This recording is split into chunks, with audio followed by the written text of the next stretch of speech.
MoviePass. Who loves MoviePass? It's such a weird thing. I had a friend who had MoviePass, but I bet you everyone had like one friend or maybe distant relative that had it, but had no actual inclination of what it actually was. Well, I'm just going to like head this off the pass and say, I saw this when I was working my other job, which is my regular news job, and saw it and wanted to send it to Brett because I have had several friends who adamantly, or not adamantly, they love going to movies. It's not just that they love the movies, they love going. They love the experience, and they will go multiple times if they could. And they had told me, you know, I guess there was MoviePass and a couple other iterations that there was like a Fandango version. Fandango had one, and maybe like a Lowe's. AMC had their own version of it. Right. And I am so curious about this because you guys, for your job, go to the movies pretty regularly at this point. Yep. Should we apply for a MoviePass since the warehouse offers it? We might be able to. One of the things just for me, like going to a physical movie theater is one way to actually make sure that I pay attention. I have such horrible ADHD, and I can get turned. Like we tried to watch the movie Kimmy to review on here. I got about halfway in. It was like main character was so unlikable. I just said F this, and I turned it off and sent Miracle message said you don't have to finish watching this garbage. I didn't know about this until the morning. Oh, I'm the same way though. I don't naturally like turn on the TV or naturally put on movies for myself. Yep. I think again, like I'm always doing 12 things at once.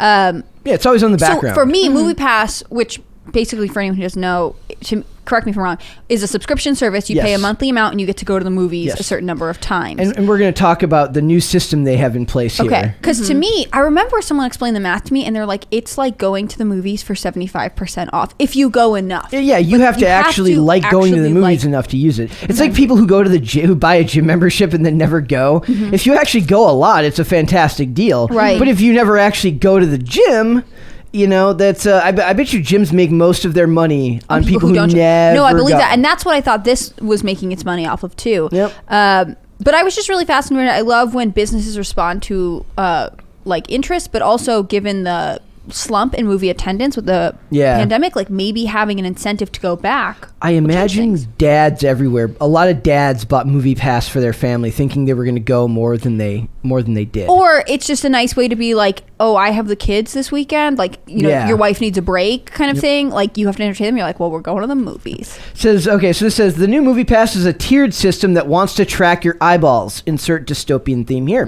That creeps me out. Yes, I know, right? Once a legendary way to see movies, MoviePass is back and wants to know what you're watching. The downfall of MoviePass was pretty infamous. We covered it here. Basically, the company was taking people's money, canceling their tickets, and eventually crashed under its own weight. But now MoviePass is back. The aim is to revive the service we all loved for one summer in 2019 before it all fell apart. I love how it's got like this, like it's like a romantic movie made of, like somebody's got to make a movie about how great that one blissful summer of MoviePass was before everything went wrong.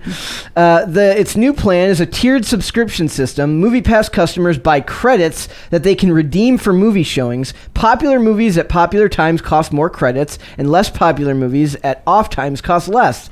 I'm picturing the cheap dad who's like, we're not going to see Spider-Man. We're going to see Dog, and we're going to see it at noon because it's cheaper and costs less credits than going to see it at 7 p.m. when it's not a matinee.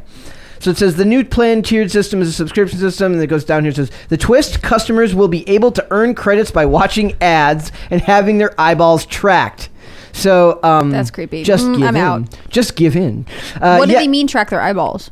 We're about to find out. So it says, yes, it sounds a little dystopian. Pre-show is it says pre-show is a feature where MoviePass customers watch ads on their phones. The app will track user eyeballs to make sure they're really watching it. Is that through like your phone? Yeah. Don't you dare.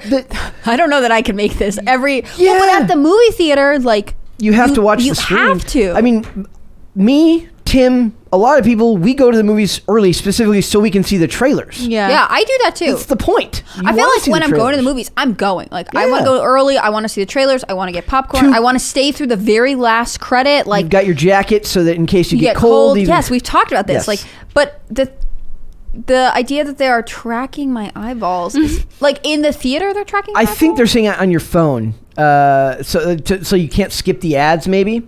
So it says you can opt in or out of this feature, but if you don't, you're left paying for credits only. No word yet on the exact cost of these credits or which movies will cost how many credits. Like, I loved the original idea of you paid one fee a month and then you got how it was probably a lot of money, but then you got to see as many movies as you wanted, and that would be great. Yeah, that also means it has access to the camera on your phone, and I'm wary of anything that asks for access to your camera. We're only going to track you when it's on or when you use your phone. But other than that, no. Do you know that if you open Facebook on your computer, it, under its terms of service, has the right to gather data from every tab and window that you have open? I don't think people realize that. Like, it's not just your activity on Facebook. Like, they are checking, like, that makes sense. Yeah. There's a funny scene. But it's creepy. There's a funny scene in one of the early seasons of the show, The Blacklist. That show came out in like 2013. So this was just as Snowden was happening. And they talk about how, like, they're talking about, the main character talks about all your concerns about freedom, and you just let Google and Facebook track your movements. And she goes, well, I don't think anybody really cares what if Google's tracking them. Yes. And I was like, fast forward 10 years, I'm like, yes. No, we absolutely care. We all care. Do you know that Google is in a huge lawsuit, several of them, because it basically made it nearly impossible to turn off tracking on their services, and they also would be like, oh yeah, you did it, but also not totally, so we still have to do it. And could you ever really know? There are, I think, 13 states suing Google for this, and they're facing sanctions in the EU. And you would never really know. That's the issue. I was like, since when did we go on the buddy system or on the honor system? When did people just start like taking big huge multi-billion-dollar corporations' word for it? Well, I think what happens is that we start to feel like these tools are inevitable, so necessary, and like there's no escaping them, right? So if you have an Android, you probably use Google products. If your company works off Gmail, you use Google products. It's very, very, very hard to escape.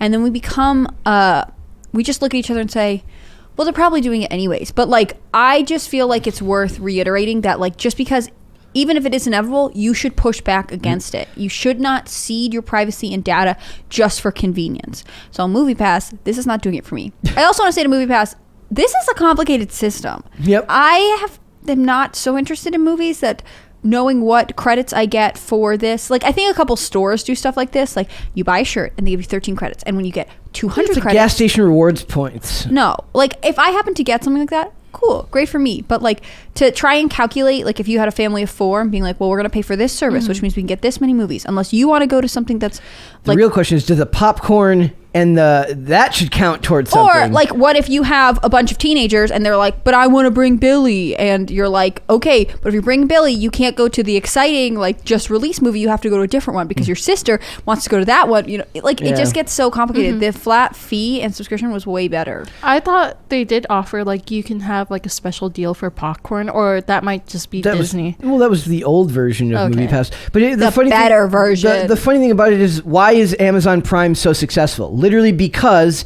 you pay one fee a month and you save a gazillion dollars on shipping. So like, there's literally like, I've been trying to get skate shops to open, I said, I know it would be expensive, but invest in an app and bake the shipping fees into your cost, because there's so many times where I've gone to like order stuff, and when and by the time I get to the checkout menu and I see how much shipping is, and then I have to enter my card, I just give up and I just don't care. I'm not totally sure, but do you know, if I say Fabletics, do you know the company? Yeah, I do. It's like a leggings and workout stuff for women, and I'm pretty sure you pay like a membership fee per month. So they charge you, let's say, $20 a month, and then you buy then you pay $50 for the leggings, $24 for whatever shirt, you know, whatever. But your membership gives you access to it and covers your shipping. I'm pretty sure. I could be wrong on that. That's the way to go. Like, making it more complicated is not. And then you're not likely to go like, oh, well, I could get a better deal at Amazon because you're already paying for your membership. Like with MoviePass, like, they're not likely to skip their like, they're not going to casually buy a ticket from somewhere else. They're already paying for this weird system, but it's just so complicated. It kind of reminds me of that meme where like it shows like two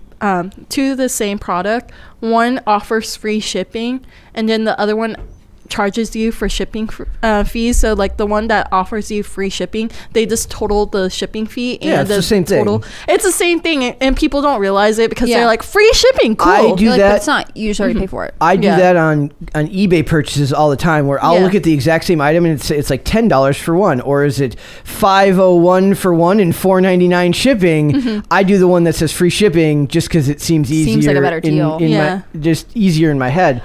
Even though I'm looking at it and I know that it's the same thing. I had someone I went to college with once said her dad always told her free means someone else is paying for it. And in this case, this actually means free means you are paying for it. You just don't realize where. With your eyeballs on ads. No, pass. With your time. Like. So there's this other article from The Verge. This is an older article that just talks about what the hell happened to the original MoviePass, which I thought would be fun. It says, theater subscription service MoviePass officially shut down on Saturday, September 14th. It should be a holiday. Yeah. They should launch on that day. They should, yeah. No, not this version. Not this I don't version. like it. Ending the platform's controversial 2-year run as a would-be disruptor of the movie-going business. I'm picturing like the CEO. I was just watching the trailer for Super Pumped. It's the story of Uber. Now I'm picturing the MoviePass CEO. Like, we're gonna take down the movie industry. Can you wait like 20 years where we all have history classes, but we teach them, like people getting their MBAs are like, I watched that movie about Uber and I'm ready to talk about it. Yeah. Like that's how we teach things. Yep, that's what we're gonna be doing. No, that's bad. Many pundits rightly pointed out that the company's end seemed inevitable the moment the analytics firm Helios and Matheson purchased a majority share in the company, then dramatically dropped its monthly fee. In August 2017, the new subscription plan offered users a movie ticket a day, access to films in any theater, in any market for less than $10 a month, ensuring that the company would spend more on its customers than they would pay to use it. What was this company's like plan? They're like, this sounds good, guys. We've got it. Like, look at Amazon or look at Netflix. They just thought like they could get enough people on. That's what I'm guessing. Is they just figured that it would. We need a statement from Helios on this. Yes. It says, who can blame the early detractors from the onset of the price drop? MoviePass's model was literally too good to be true. I imagine like somebody signed up for it, like, we're just going to ride this train until it goes off the rails. I think that's true of a lot of people. They're like, well, I'm going to go to a lot of movies for as long as this possibly until lasts. it closes. I'm going to be the reason this thing closes because I'm going to buy so many. I'm going to go to see so many movies. I wish vlogging was a thing during that time, and someone is like, one movie a day for 30 days until this whole thing falls apart. You just have to, like, eventually you're driving to you're spending more on gas because you have to go to theaters way outside your area. You have to just start seeing the same movie over and over again. Like, how can I see 30 different movies a day? So the article's pretty extensive, but I just thought it was funny to talk about, like, $10 a month to go to as many movies as you want. Do you know how expensive it is to go see a movie? Yeah, because like, what's a movie ticket like on average? We pay what, $16.50 for the per person. Yeah, 15 for regular because 15 for regular, 21 for IMAX. Okay, so that means it's already a $5 discount. Yes, for one person. For one. Well, movie. okay, but for this one, you only get one ticket, right? So like, you guys would each need your own separate movie pass to pay $10 a month. That's beautiful. Or we can do a company card. That's still good. But what I'm wondering is like, instead of this weird credits for whatever system, it should just be like, okay, here is the price. Like, if you want to have 4 tickets, like, I don't know. This doesn't make any sense to me. Or also, like, I imagine that's what they said. This makes no sense, and I love it. At closing, when they were giving out severance to the CEOs, I imagine somebody was like, yeah, I didn't really get it either when they were talking about this. It sounds like it should work, right? Because it's like, okay, does that mean that, so if it's $10 a month for unlimited movies, you could be like, okay, I'm going, and also on the same pass, Miracle's going. Or is it like one pass per person? So if you had a family of 5, it would still be a deal if everyone had their own movie pass, so to speak. I know this is not the point of today's show to explain the business of movie pass, but like, it's a funny thing. I think that's like, it also makes me nervous that like the whole reason they have this credit system for what's coming up is just to be like, we don't know how to make it so people bought but don't know how to get, like, we need to disguise them calculating whether or not this is a good deal. Okay, so it says right here the policy that they have for movie pass. So currently offers 2 monthly plans. Basic one is $7.95 a month, 3 movies a month. And then for the plus, okay, go ahead. Yeah. So the plus plan basically is $9.95 a month and a movie a day. You still can't see movies more than once in a theater. Like, so there's no way that you would actually go to one movie a day. Yes. Yeah. Wait, you can't see the same movie again? So if you saw Spider-Man, and you wanted to go again, you couldn't see it again. But you could see a movie a day, but you'll just literally run out of movies. Well, there's you can see movies a day for a week, maybe. Yeah. Now, does that hold over the month? Can I go back to that movie next month? You can't. I think they're saying like, they said like it's a one shot. You have to buy your tickets now. That's it. Well, that's weird though, because like that one movie a day would appeal to people who are like, I want to see Transformers every single day. You know what I mean? Like, there are some movies that you do want to go back and see again. Or, like, you love it, and then you're like, I went with this group of friends, but now I want to go with, like, my brother, or, like, whatever. The point is that MoviePass is back, and they're going to be tracking you. and making sure that you're watching their ads so that you can see more movies. I wonder how many people are going to sign up because they were so excited about the way it was before, only to be like, I you're love tracking me and I have to earn credits. I love the summer of 2019. That was my favorite summer ever. It's crazy. It's they're coming back for it. So interesting. Miracle, did you know anybody who had MoviePass? No, I think I heard about it, and then when we went to the Warehouse, that movie theater that Brett likes to go to, like they were advertising it, and it was like it was like $7 flat, and you can buy the plan for it. Wow. Yeah, but only for 3 movies per month. Well, no, I think then it's like different. Track your eyeballs. This one is like different because it's actually associated with Warehouse. That feed. Yeah. It would be interesting to do. Sometimes I wish I had more time and could do like retail comparison articles because like to be like which one is the best deal. Yeah. And this is how they catch you with MoviePass. So on Business Insider, one of the questions was, can I use MoviePass to see any movie? They said yes, it provides a standard 2D showing. MoviePass will let you see any movie that isn't 3D or IMAX. I would imagine that. Like I wouldn't expect them to put IMAX or yeah, you pay extra for my IMAX anyway, so that makes sense. Yeah. And then unlike Disney, like you know how Disney has like those special passes that you can use for their parks? Yes. But they have blackout dates. Yep. This one they said no, they don't have blackout dates. So lucky if you want to buy it.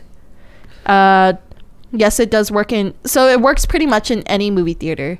Like mom and pop shops. Yeah, I think anyone who's listening to this should just comment down below, like if they think this is a good deal. Because I would like love some people. I feel like we have a good spectrum in this room of like movie interests and movie going tendencies. But I'd love to know from more people, like someone who is like, no, this is a good deal, and here's why. Shit! So somebody asked, can I use MoviePass to order tickets online through sites like Fandango? No, MoviePass requires you to be within 100 yards of the theater. 100 yards? Sorry, I guess I live in the sticks and that feels very unreasonable. What if you go... Sorry. It's 100 yards. It's okay. This is from 2017, so I think... she's talking about the old MoviePass. It's the Miracle. Old, this is false information. I know. This is old, but they might advertise like a new policy, but like this is the original one.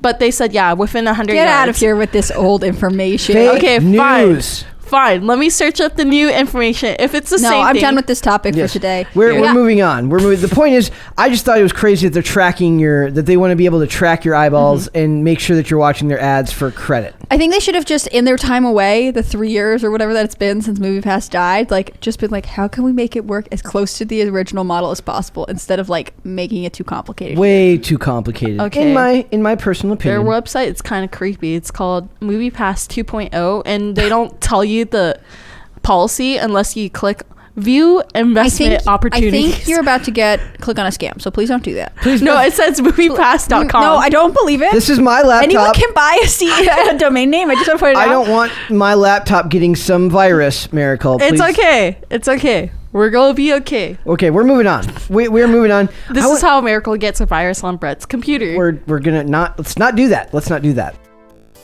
What is going on, everybody? It is episode 58 of Pop Culture Crisis. My name is here with my co-host.